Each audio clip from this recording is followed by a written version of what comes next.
যদি আপনি ট্রেনে যাতায়াত করে থাকেন, সে আপনি এক্সপ্রেস ট্রেনে যাতায়াত করুন, অথবা আপনি লোকাল ট্রেনে যাতায়াত করুন, অথবা আপনি মেল ট্রেনে যাতায়াত করুন না কেন, পরের বার ট্রেনের টিকিট কাটার আগে অথবা ট্রেনে ওঠার আগে অবশ্যই যে আপনাদের জেনে নিতে হবে যে ভারতীয় রেলের তরফ থেকে জারি করা এই 3টি নিয়ম।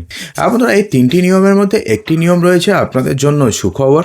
একটি নিয়ম যদি আপনি না মানেন বা না জানেন, সেক্ষেত্রে আপনাদের কিন্তু পরে পস্তাতে হবে, আপনাদের কিন্তু লোকসান। এবং তৃতীয় যে নিয়মটি রয়েছে সেটা কিন্তু আপনাদের মধ্যে কিছু কিছু, সবার নয়, কিছু কিছু যারা ট্রাভেলার রয়েছেন তাদের জন্য সামান্য কিছু দুঃসংবাদ হতে পারে। তো কি রয়েছে সমস্ত কিছুই জানাবো, তবে তার পূর্বে চ্যানেল নতুন হয়ে থাকলে সাবস্ক্রাইব করবেন, আমাদের ফেসবুক পেজটিকে ফলো করে দেবেন, হোয়াটসঅ্যাপ চ্যানেলটিকে ফলো করে দেবেন, লিঙ্ক ভিডিও ডিসক্রিপশন বক্সে দিয়ে দেবো। বন্ধুরা, যদি আপনারা ট্রেনে যাতায়াত করেন, সে আপনি এক্সপ্রেস ট্রেনে করুন অথবা আপনি মেল ট্রেনেই করুন না কেন, দেখুন এখন থেকে না লাইনে দাঁড়ানোর দিন শেষ। এবার থেকে আপনি বাড়িতে বসে ট্রেনের টিকিট কাটতে পারবেন। ভারতীয় রেলের তরফ থেকে নতুন একটি অ্যাপ লঞ্চ করা হয়েছে। এবং আপনারা মধ্যে এখন অনেকেই ভাবছেন যে আমি তো বাড়িতেই টিকিট কাটি, আমি তো অনলাইনে আইআরসিটিসি অ্যাপের মাধ্যমেই আমি টিকিট কাটি, তো সেক্ষেত্রে এখানে আবার নতুন কি? হ্যাঁ বন্ধুরা, এখানেই কিন্তু একটা নতুন রয়েছে। দেখুন, আপনি যদি আনরিজার্ভড টিকিট কাটতেন, অর্থাৎ আপনি যদি লোকাল ট্রেনের জন্য আপনি টিকিট কাটতেন, তাহলে পরে আপনাদের কোন অ্যাপ ইউজ করতে হয়? সেটা হচ্ছে ইউটিএস অ্যাপ আপনাদের ইউজ করতে হয়।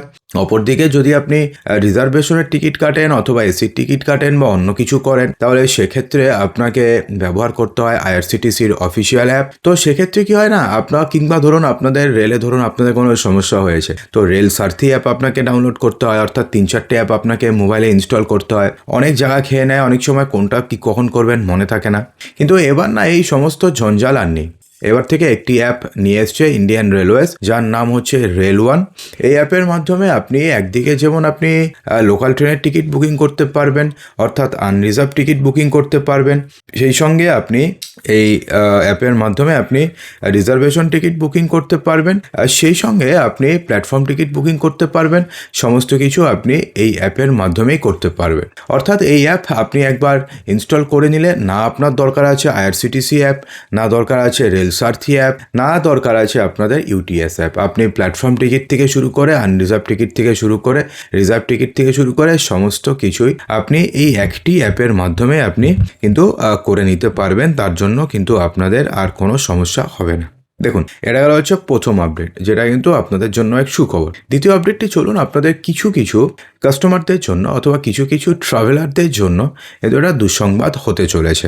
হ্যাঁ বন্ধুরা, ভারতীয় রেলের টিকিট বুকিং ব্যবস্থায় একটি নতুন নিয়ম কার্যকর হয়েছে এবং এই নতুন নিয়মটি আজ থেকে কার্যকর হয়েছে। এখন থেকে আপনি অগ্রিম টিকিট বুকিংয়ের প্রথম দিনে, নর্মালি কি হয়, আগে যেমন 120 দিন আগে ট্রেনের টিকিট বুকিংয়ের উইন্ডো খুলে যেত, এখন আর সেটা হয় না। তার পরিবর্তে এখন হয় হচ্ছে 60 দিনে। ঠিক আছে, তো 60 দিন আগে ট্রেনের টিকিট বুকিংয়ের উইন্ডো খুললো, তো প্রথম দিন অর্থাৎ ফার্স্ট দিনে কি হবে না, আইআরসিটিসি অ্যাকাউন্টের সাথে আধার লিঙ্ক করা বাধ্যতামূলক হয়েছে। অর্থাৎ আইআরসিটিসি অ্যাকাউন্টের সাথে আপনাদের যদি আধার লিঙ্ক না থাকে, সেক্ষেত্রে আপনি প্রথম দিনে টিকিট কাটতে পারবেন না। আধার যাচাই করা নেই এমন ব্যবহারকারীরা সকাল 8টা থেকে রাত 12টা পর্যন্ত কোনো অগ্রিম টিকিট কাটতে পারবেন না। মূলত দালালদের দৌরাত্ম্য রুখতে এবং শুধুমাত্র প্রকৃত যাত্রীরাই যাতে অন্তত প্রথম দিন ট্রেনের টিকিট বুকিং করতে পারেন ঠিকঠাক, তো তার জন্যই এই নিয়মটি করা হয়েছে। দেখুন, রেল জানিয়েছে যে এই নতুন নিয়মটি ভ্রমণের 60 দিন আগের অগ্রিম টিকিট বুকিংয়ের প্রথম দিনেই কার্যকর হবে। তারপরের দিন থেকে নর্মালি যেরকম সেরকমই চলবে।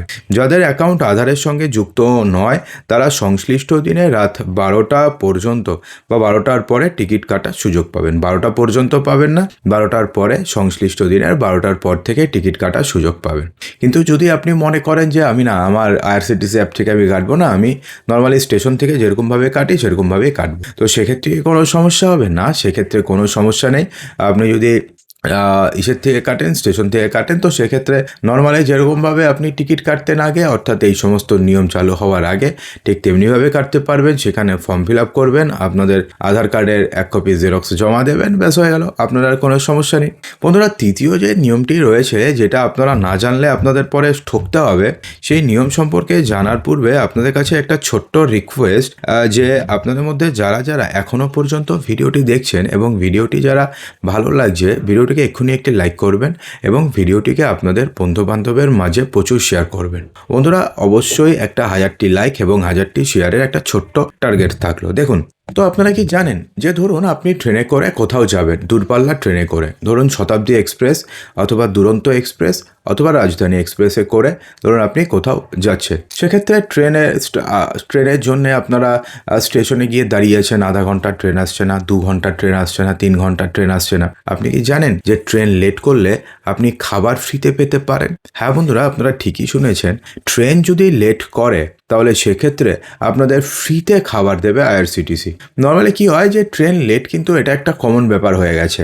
আগে যেমন ট্রেন আরও বেশি লেট করতো, কিন্তু এখন লেটের যে ডিউরেশনটা কমে গেছে। আগে ধরুন 6 ঘন্টা, 7 ঘন্টা, 8 ঘন্টা পর্যন্ত লেট হতো। এখন ধরুন না কিছুটা কমে গেছে, এখন 1 ঘন্টা 1.5 ঘন্টার মতন লেট হয়, তার মধ্যে কিন্তু চলে আসে, কিন্তু লেট কিন্তু হয়। কিন্তু আপনাদের যদি শতাব্দী এক্সপ্রেস, দুরন্ত এক্সপ্রেস অথবা রাজধানী এক্সপ্রেসের মতন যদি দূরপাল্লার ট্রেনের টিকিট আপনাদের কাছে থাকে, অথবা এই ট্রেনে যদি আপনি যাতায়াত করেন এবং এটি নির্দিষ্ট সময়ের বেশি যদি ট্রেনগুলো লেট করে, সেই সময়টা কত? সেই সময়টা হচ্ছে 2 ঘন্টা। তাহলে পরে আপনি ক্ষতিপূরণ হিসাবে আপনি কি পাবেন? আপনি ফ্রিতে খাবার পেয়ে যাবেন। হ্যাঁ বন্ধুরা, সেক্ষেত্রে বলা হয়েছে যে ট্রেন লেট হলে ক্ষতিপূরণ দেওয়ার নিয়ম কিন্তু শুধুমাত্র রাজধানী এক্সপ্রেস, দুরন্ত এক্সপ্রেস এবং শতাব্দী এক্সপ্রেসের জন্য প্রযোজ্য হবে। এই প্রিমিয়াম ট্রেনগুলো কোনো কারণে যদি দেরি করে তাহলে সেক্ষেত্রে এই নিয়মটি কার্যকর হবে। যদি এই প্রিমিয়াম ট্রেনগুলো 2 ঘন্টা অথবা তার বেশি সময় যদি লেট করে তাহলে সেক্ষেত্রে সম্পূর্ণ বিনামূল্যে খাবার পেয়ে যাবেন আপনি।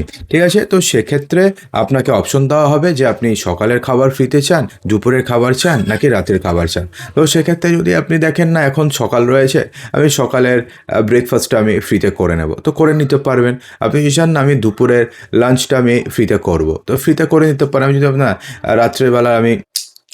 রাত্রেবেলার খাবারটা আমি ফ্রিতে করে নেবো, তো সেক্ষেত্রে আপনাদের কাছে অপশন দেবে, তারপরে সেক্ষেত্রে আপনি কোনো একটি খাবার বিনামূল্যে পেয়ে যাবেন। তো বন্ধুরা, আশা করব যে ভিডিওটিতে আপনাদের সমস্ত কিছু সঠিকভাবে বোঝাতে পেরেছি। বন্ধুরা, আপনাদের কাছে আরেকটা ছোট্ট প্রশ্ন, যে এই যে 3টি নিয়ম রয়েছে, এই 3টি নিয়মের মধ্যে কোন নিয়মটি আপনি আগে জানতেন এবং কোন নিয়মটি আপনি এখন জানলেন? কমেন্ট বক্সে কিন্তু জানাতে একদমই ভুলবেন না।